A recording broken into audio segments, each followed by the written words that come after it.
جو ہے وہ عدالتوں کے اندر پینڈنگ ہے، لاہور ہائی کورٹ یا دیگر ہائی کورٹس ہوں یا سپریم کورٹ آف پاکستان ہوں۔ سپریم کورٹ آف پاکستان میں تقریباً 60,000 کے قریب کیسز اس وقت پینڈنگ ہے۔ اسی طرح جو نیچے اگر لوور جوڈیشری کے اندر آئیں تو تقریباً 19 لاکھ یہ کیسز بنتے ہیں جو اس وقت جو ہے وہ زیر التوا ہے۔ اب اس کے لیے زیادہ زیادہ ججز کی ضرورت ہے، تیز جو ہے وہ ٹرائل ہو تاکہ معاملات منطقی انجام کو پہنچے۔ لیکن حکومتوں کی آپ نالائکی، نااہلی یا انصاف کے حوالے سے دلچسپی ملاحظہ کیجئے کہ اس وقت بھی لاہور ہائی کورٹ کی اکثر اسامیاں خالی رہتی ہیں، یعنی اوپر 5-10 تو خالی ہوتی ہیں، اور ابھی آج یہ مستقل سندھ ہائی کورٹ کے ہوئے ہیں لیکن کچھ خالی بھی ہیں نشستیں۔ لیکن اس وقت پشاور ہائی کورٹ کے اندر ٹوٹل 20 جو ہے وہ ججز کی نشستیں ہیں، جن میں 11 اس وقت موجود ہیں ججز، 9 اس وقت خالی ہیں۔ آخری جو اپوائنٹمنٹ ہے رجیم چینج آپریشن سے پہلے 3 ججز کو تعینات کیا گیا، تو خبر یہ ہے اب یہ قاضی صاحب باتیں تو بہت کرتے ہیں، انصاف، آئین، قانون، لیکن یہاں پہ کیا ہوگا؟ سیاسی پھر بھرتیاں ہوتی ہیں، اپنے اپنے جو چیمبر ہیں ان کو دیکھا جاتا ہے، پھر وکلاء جو ہے ان میں سے لا کے تو آگے جو تماشے ہوتے ہیں وہ پھر بڑے عجیب ہوتے ہیں، چونکہ اس وقت اپوزیشن اسمبلی کے اندر کوئی بنائی نہیں جا رہی، کوئی اس طرح کا کام نہیں ہو رہا، تو یہ چیز بھی ہے۔ اب پشاور ہائی کورٹ کے اندر کل 20 ججز کی اسامیاں ہیں، جن میں سے صرف 11 ججز تعینات ہیں، جبکہ 3 ججز عارضی تعینات ہیں اور ان کی تعیناتی بھی توسیع میں چل رہی ہے۔ قبائلی اضلاع کے انضمام کے بعد ہائی کورٹ کے مزید 10 ججز کی تعیناتی کی درخواست کی گئی تھی، جو تاحال منظوری کی منتظر ہے، یعنی پشاور ہائی کورٹ میں 30 ججز کا کام عملاً 11 مستقل ججز کر رہے ہیں۔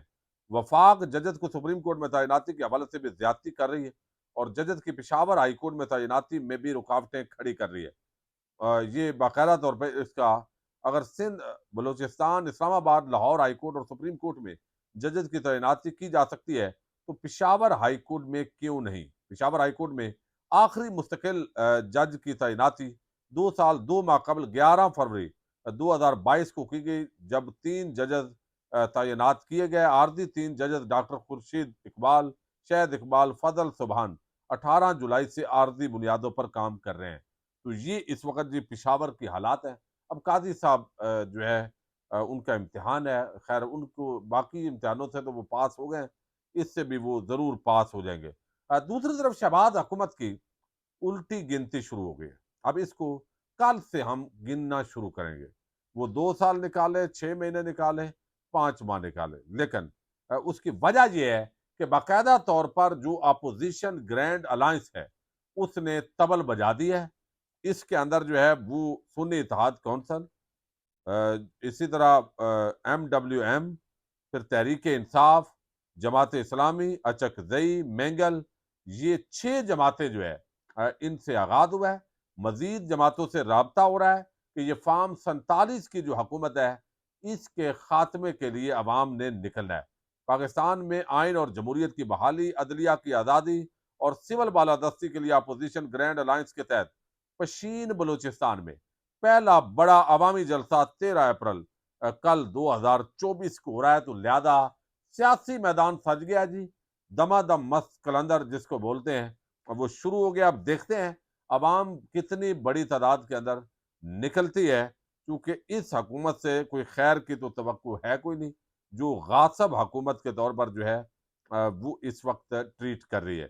اس کے علاوہ ایک اور بڑی ڈیولپمنٹ ہے اور وہ ایک خبر ہے، اور یہ صحافی ہیں علی عمران عباسی، انہوں نے یہ خبر دی ہے اور اس سے پہلے بھی یہ خبر سرکولیٹ ہو رہی ہے، لیکن یہ واقعہ کیا ہوا ہے اس کی جو تصدیق ہے وہ ابھی تاحال نہیں ہوئی، لیکن ویڈیوز جو وائرل ہیں اس کے مطابق عوام چونکہ غصے کے اندر ہے، اور کل آپ نے دیکھا بھاول نگر جو واقعہ ہوا تصادم تھا یہ 2 اداروں کا، اور یہ کوئی اچھا عمل نہیں تھا، لیکن لوگوں نے اس کے باوجود کہ لوگ جو ہے وہ سمجھتے ہیں کہ اسٹیبلشمنٹ عمران خان کی حکومت کا تختہ الٹنے کے اندر بنیادی رول ہے اس کا، اور باقی چیزیں پنجاب پولیس انہوں نے مظالم ڈھائے، تو کچھ زیادہ لوگوں نے تو اس کو سیلیبریٹ کیا۔ یہ بڑا افسوسناک پہلو ہے پاکستان کے اندر، لیکن بہت ساری تعداد ایسی تھی جو سمجھتے تھے کہ فوجی جوانوں کو یہ نہیں کرنا چاہیے تھا۔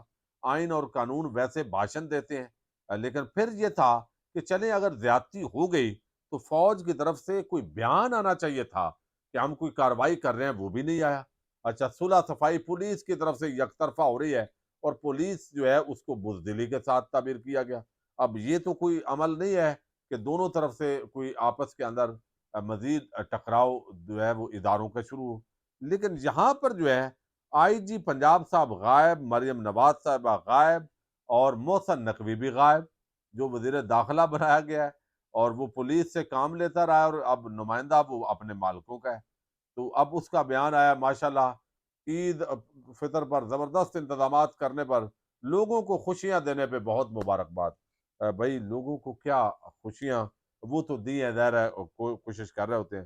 اب خبر یہ ہے کہ رحیم یار خان کے اندر لوگوں کا دعویٰ ہے کہ ان کے ساتھ زیادتی ہوئی ہے، اور تھانہ صدر پر عوام نے مبینہ طور پر حملہ کر دیا ہے۔ جو ویڈیو ہے وہ بتاتے ہیں علی عمران عباسی کہ پولیس پر تشدد بھی کیا، پولیس نے تھانہ کا بیرونی گیٹ بند کر دیا ہے۔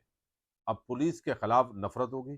اب یہ بندے تو نہیں بچیں گے نا، کیونکہ یہ تو سویلین ہیں۔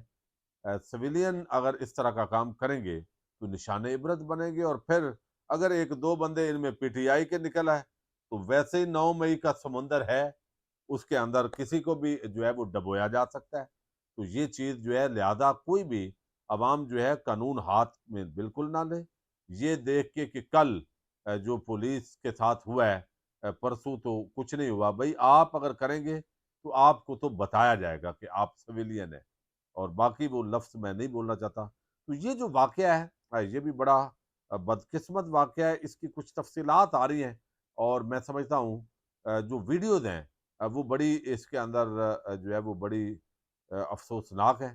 جس طرح عوام بکھری ہوئی ہے، تو یقیناً پولیس کے مظالم کے خلاف یہ جو ایک الارمنگ سچویشن ہے، عوام نے بالآخر پھٹنا ہے۔ عوامی حمایت پولیس کی ختم ہو چکی ہے۔ اب چھوٹے چھوٹے واقعات ہوں گے، خدا نہ خواستہ، تو عوام کے صبر کا پیمانہ لبریز ہے، چونکہ اتنی رشوت ہے تھانوں کے اندر، اتنی رشوت ہے، اتنی بے ایمانی ہے۔